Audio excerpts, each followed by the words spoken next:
예, 안녕하십니까. 예, 계속해서 Git 관련돼서 이제 실습을 계속 진행해 볼 텐데요. 이번에는 이제 직접 Git 히스토리를 구축해 보는 실습을 하려고 합니다.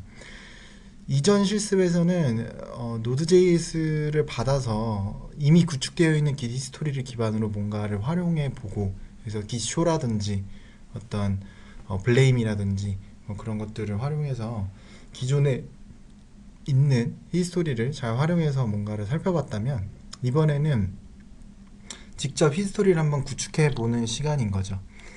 그래서 간단하게 한번 실습을 진행해 보도록 하겠습니다.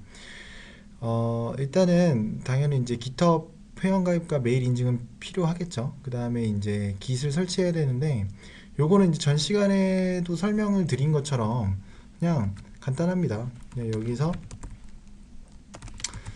이제 다운로드라고 검색만 하셔도 이제 여기 검색에 잡혀서, 여기 뭐 본인이 윈도우를 쓰고 있으면 윈도우를 눌러서 설치하시면 되고요. 안 그러면 뭐 apt-get 인스톨로 받으셔도 되고요.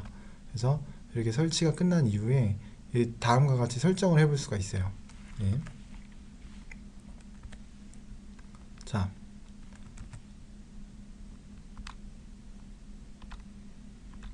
여기서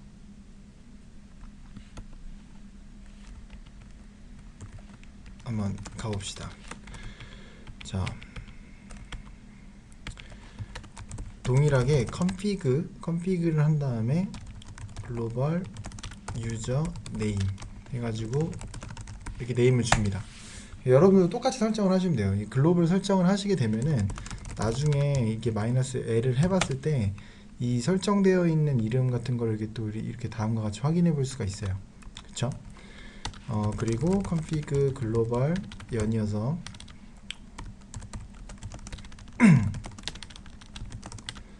유저 이메일을 뭐 이미 저는 등록이 되어 있지만 이런 식으로도 뭐 다운표를 써도 되고 안 써도 됩니다. 그래서 뭐 이런 식으로 등록해 볼 수 있겠죠. 그쵸? 여러분들도 여러분들의 그런 이메일 설정이라든지 이런 거에 맞춰가지고 이대로 설정을 해볼 수가 있습니다. 그러면은 요 설정까지는 끝난 거예요. 그러면은 이제 간단하게 요 그 레파토리에 맞춰가지고 한번 실습을 해보도록 할게요. 일단 첫 번째로는 폴더를 한번 생성해 보는 거예요. 일단은 홈으로 간 다음에 mkdir을 통해서 폴더를 만들고요.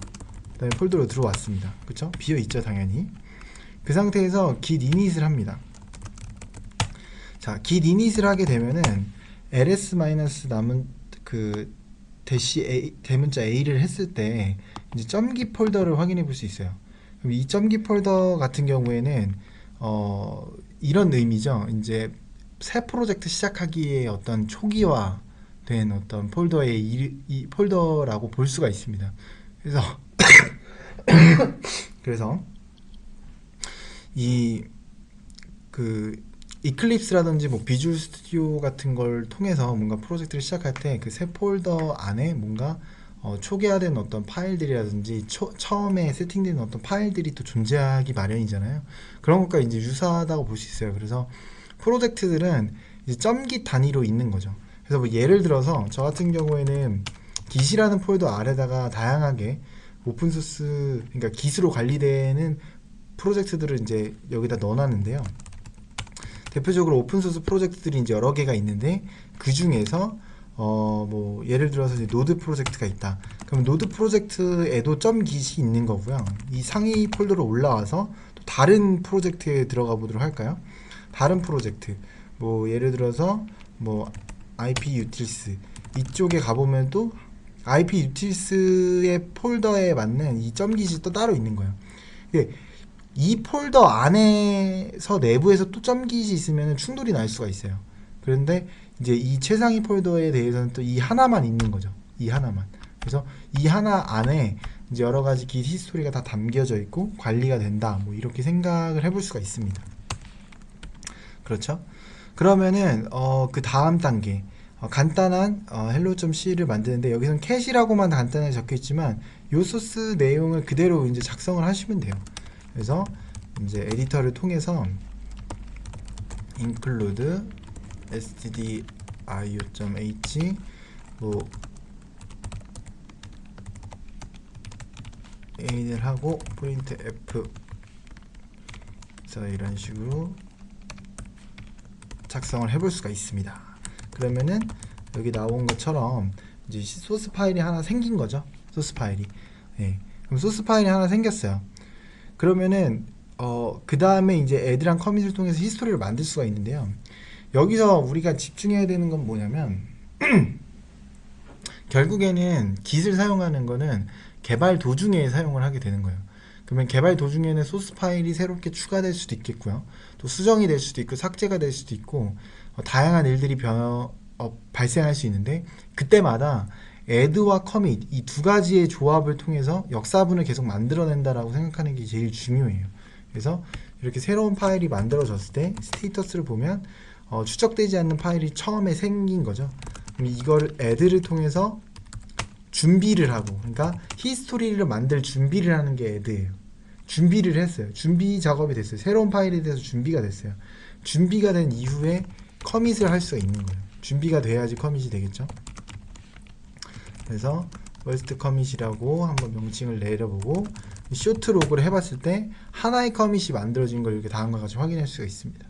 예, 다음과 같이 확인할 수가 있어요. 그래서 이렇게 히스토리를 만들 때는 콤보가 두 개구나. add라는 걸로 준비를 하고 커밋을 통해서 실제 생성을 하고 준비, 생성, 준비, 생성 이게 두 가지로 나눠져 있다는 거를 잘 아셔야 됩니다. 그러면은 왜 이렇게 add하고 commit이 나눠져 있을까라는 거에 대해서 의문을 가질 수도 있어요. 그거에 대해서 뭐 간략하게 이제 해설을 해드리면은 그런 부분이 있습니다. 이제 여기는 이게 굉장히 간단하게 설명을 드린 거지만 실제 개발을 하다 보면은 어떤가요? 이제 소스 파일도 여러 개를 수정할 수도 있고요. 또 이제 그 내용도 그 한 번 수정할 때 좀 너무 커질 수도 있어요. 그러다 보면은 그 히스토리를 관리할 때는 사실 너무 크게 관리하면은 좀 의미가 없거든요. 그러니까 한 번에 그 커밋에 뭐 만 라인, 막 천 라인 이렇게 되면은 히스토리를 이제 기수로 관리하는 의미가 없습니다. 근데 이제 그렇다면은 이제 우리가 이해하기 좋고 어떤 디스커션하기 좋고 리뷰하기 좋게끔 그 변화의 한 단위를 만들어내는 게 좋은데 또 그걸 예상하면서 코딩할 수는 없는 거죠. 그러면은 그 선별적으로 여기서부터 여기까지만 1커밋으로 만들고 여기서부터 여기까지는 2커밋으로 만들겠다. 뭐 이런 작업들을 해볼 수 있는 거예요. 예를 들어서 여기서 한번 예시를 들어보면은 A라는 파일, B라는 파일, C라는 파일 해가지고 그 파일을 3개를 만들었어요. 근데 내가 2번 커밋에 넣고 싶은 거는 A, 두 번째 커밋에 넣고 있는 건 B하고 C라고 보죠. 그러면은 add를 한 번만 하는 거예요. A에 대해서만 한 번 해요. 그러면은 준비가 한 번 된 거고 그 다음에 커밋을 만들게 되면은 이제 A라는 파일에 대해서만 이제 커밋이 만들어진 거죠. 기쇼트라고 했을 때는 두 개까지 나온 거고요. 간단하게 숫자 2라고만 적었죠. 근데 이 상태에서 스테이터스를 봤을 때 이 BC는 그대로 아직 남아 있는 거예요. 그래서 다음번에 할 때 또 B하고 또 C를 해주고 그러면 이게 두 개가 올라온 상태에서 커밋을 하면 그 이번의 커밋에 대해서는 이 두 개가 포함된 커밋이 되는 거죠. 그래서 이런 식으로 뭔가 수정 사항이 일어났을 때 add를 통해서 선별적으로 선택을 하고 그 선택이 끝난 이후에 커밋을 통해서 이제 히스토리를 만드는 이런 식으로 좀 더 세밀하게 조정 가능하게 히스토리에 대해서 단순히 그 전 상태하고 변화된 상태를 그대로 몽땅 히스토리를 만드는 게 아니라 선별적으로 히스토리를 만드는 작업 이런 게 가능해지는 겁니다. 예. 이런 게 가능해지고요. 지금 요번에는 그 다음번에는 뭐 그 다음 커밋을 하기 위해서 이제 파일을 수정하는 컨셉을 한번 또 넣어놨는데요. 지금 한 거를 그대로 하실 필요는 없어요. 사실 여기까지만 똑같이 따라하셔도 상관이 없습니다. 그럼 그 다음 거를 한번 해보면요. 그 hello.c를 이제 간단하게 수정을 했죠. 여기 보면 여기에 있는 리턴만 요런 식으로 이제 바꾼 걸 확인해 볼 수 있어요. 자, 소스 코드를 수정했죠. 당연히 우리가 개발을 하다 보면은 소스를 죄송합니다. 수정하는 일은 이제 비일비재하게 벌어지죠. 그 여기서 diff를 쳐봤을 때 이렇게 여기도 바뀌고 여기도 바뀌었다는 거를 확인해 볼 수가 있습니다. 그쵸? 그렇다면 이렇게 이 수정분에 대해서 이 modify라고 이제 잡히죠. 이 수정분에 대해서 이제 또 커밋을 만들어 볼 수 있는 거예요. 이 차이점을 살펴봤고요. 그 다음에 add를 통해서 커밋할 준비를 하죠. 커밋할 준비가 지금 된 거예요. 커밋할 준비가 됐어요. 그 다음에 커밋을 생성하죠. 그러니까 히스토리를 생성하는 거죠.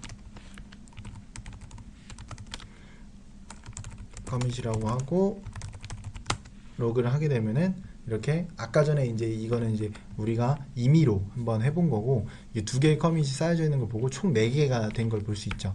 여러분들은 당연히 총 2개가 된 걸 확인하면 됩니다. 이 2개를 안 했다면요. 예, 이런 식으로 볼 수가 있고요.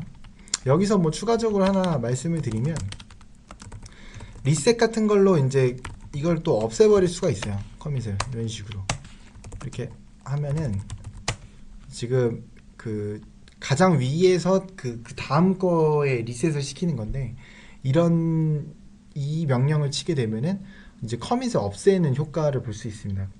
그래서 첫 번째 커밋만 남겨둔 상태고 아까처럼 다시 한번 해보면은 hello.c에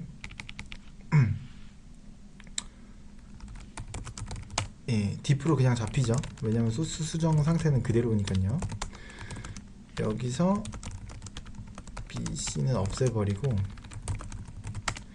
여기 보이는 것처럼 수정분에 대해서 준비를 시키고 그러니까 커밋할 준비를 시키고 그 다음에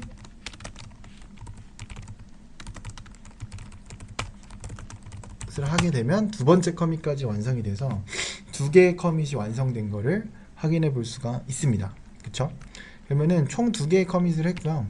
이제는 푸시 작업도 할 수 있는 거예요. 그러니까 지금까지 한 작업은 자 인터넷이 안 돼도 돼요. 인터넷이 안 돼도 이 로컬 안에서 해결을 한 겁니다. 그러니까 이 깃에서 말하는 로컬 리포지토리라는 게 이거예요. 여기 안에 지금 히스토리가 다 들어있는 거죠. 그러면 이거를 푸시를 통해서 리모트 리포지토리에 올릴 수 있어요. 기본적으로는 이제 GitHub을 생각해 볼 수 있겠지만 GitHub이 아니고 다른 데다가 올릴 수도 있습니다. 뭐 예를 들면은 회사 내에다가 이제 Git 서버를 따로 구축을 해서 그쪽에다가 푸시를 해볼 수도 있어요. 근데 일반적으로는 이제 GitHub을 이용할 수가 있는데 꼭 GitHub만이 리모트 리포지토리가 아니라는 거는 잘 알고 계셔야 됩니다.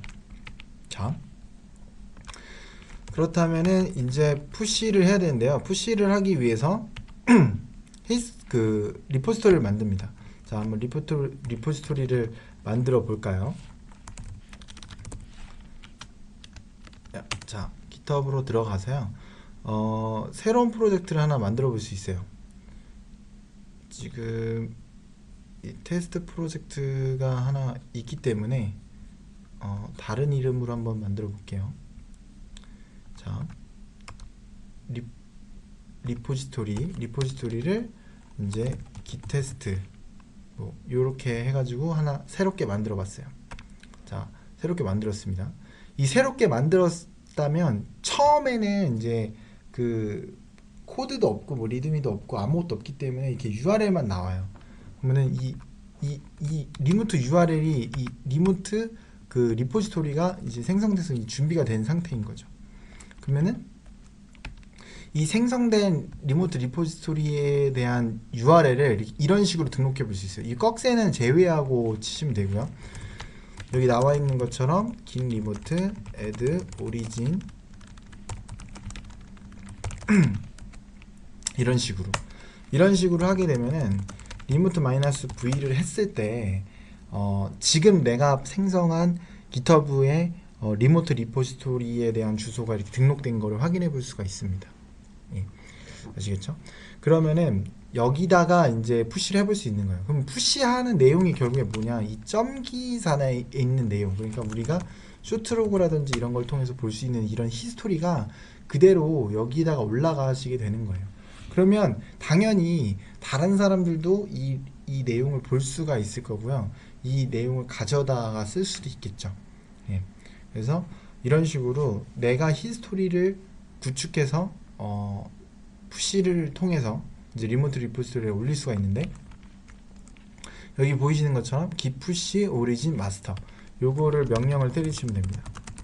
origin master 이거에 대한 의미는 뭐냐면요, 푸시를 통해서 내가 가지고 있는 히스토리를 리모트 리포지토리에다 올리는 거예요. 근데 그 리모트 리포지토리 명칭이 오리진일 뿐인 거죠.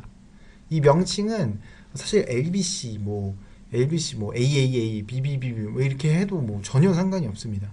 그냥 리모트 URL에 대해서 너무 기니까 그거를 여기다 이렇게 명명을 해놨을 뿐인 거죠. 그래서 약간 그 C 언어의 어떤 define 같이 여기다가 매핑을 해놨을 뿐인 거지 그렇게 큰 의미는 없어요. 그래서 여기다가 이렇게 푸시를 하시면 되고요. 그러면은 이제 이런 식으로 푸시를 해볼 수가 있습니다. 그러면 내가 만든 어떤 내용에 대해서 이쪽에 푸시가 반영됐는지 보기 위해서 리플레시를 한번 해주시면은 이렇게 방금 만들었던 이 커밋 두 가지가 여기에 올라가는 거를 확인해 볼 수가 있습니다. 예, 그렇죠. 아까랑은 또 내용이 다르죠. 예, 이런 식으로 그 내가 만든 히스토리를 올리고 내가 만든 그 히스토리를 이제 리모트 리포지터리에 올리는 그런 작업까지도 한번 실습을 해봤습니다.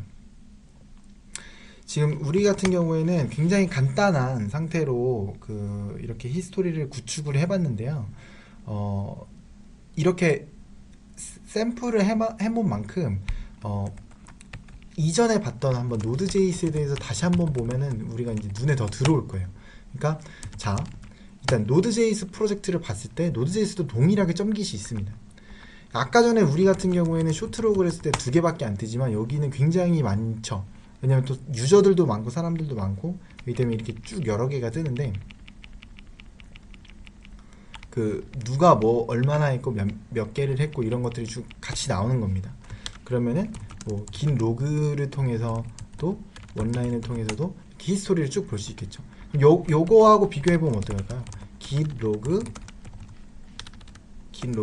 뭐 원라인 했을 때 2줄이 나오죠. 왜냐면 이거 커밋을 2번 했으니까. 그쵸? 여기는 커밋이 이제 여러 개가 있는 거죠. 쭉 여러 개가 있는 겁니다. 그래서 이런 식으로 비교해 볼 수가 있어요. 이렇게 우리가 직접적으로 구축해 본 거, 그리고 이전에 구축되어 있는 히스토리에 대해서 다시 한번 살펴보는 겁니다. 여기도 git show 같은 걸 했을 때 가장 최신에 있던 내용에 대해서 이렇게 살펴보는 건데, 여기도 마찬가지로 git show를 했을 때 가장 최신에 있었던 히스토리에 대해서 이렇게 살펴보는 겁니다. 그래서 git show라든지 git log라든지 이런 걸 통해서 구축되어 있는 히스토리에 대해서 살펴볼 수 있는 여지가 있고요. 그리고 이제 여러분들이 우분투 기반에 있으면은 이제 인스톨을 통해서 티그를 다운받을 수 있어요. 티그를 받게 되시면은 이제 이런 식으로 히스토리를 좀 모아서 볼 수 있는 어떤 효과가 있습니다. 그래서 이렇게 어떤 히스토리가 언제 있고 뭐였는지 이런 것들을 좀 이렇게 모아서 볼 수 있는 효과가 있어요. 텍스트 기반으로만 보게 되면은 보기가 굉장히 어려울 수가 있는데 티그를 통해서 보면 굉장히 쉬울 수 있죠. 이것뿐만 아니라 이제 gitK라는 것도 있어요. 아마 여러분들도 이거는 이제 맥이라든지 윈도우라든지 이런 부분에서도 다 동작을 할 거예요. gitK를 통해서도 이렇게 히스토리에 대해서 이렇게 모아서 이제 GUI 뷰로도 이제 살펴볼 수 있는 어떤 기능들이 있습니다. 그래서 히스토리에 대해서 살펴볼 때 이런 그 방식으로도 살펴볼 수 있구나, 이런 것들을 한번 이해해 볼 수가 있습니다. 그쵸? 여기서 지금 이런 식으로 이제 비교를 해봤는데요. 이제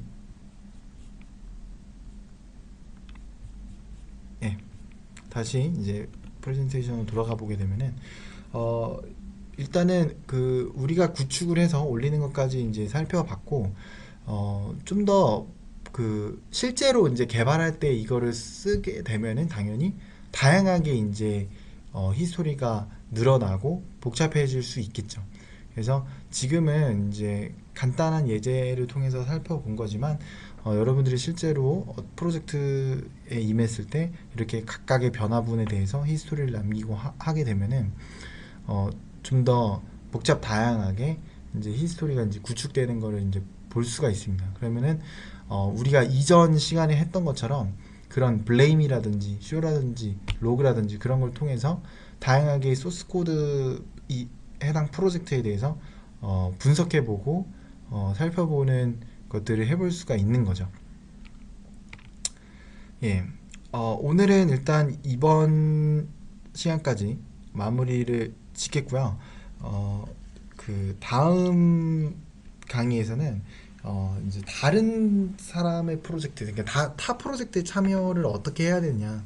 결국에는 이제 플리캐스트인데요. 플리캐스트는 이제 커밋을 내가 만든 커밋을 이제 남의 프로젝트에 제출하는 거예요. 그래서 그 과정이 어떤 식으로 이루어지는지, 어떻게 되는지에 대해서 한번 천천히 같이 한번 실습을 해보는 시간을 갖도록 하겠습니다. 예, 이상으로 이번 강의는 마무리 짓도록 하겠습니다.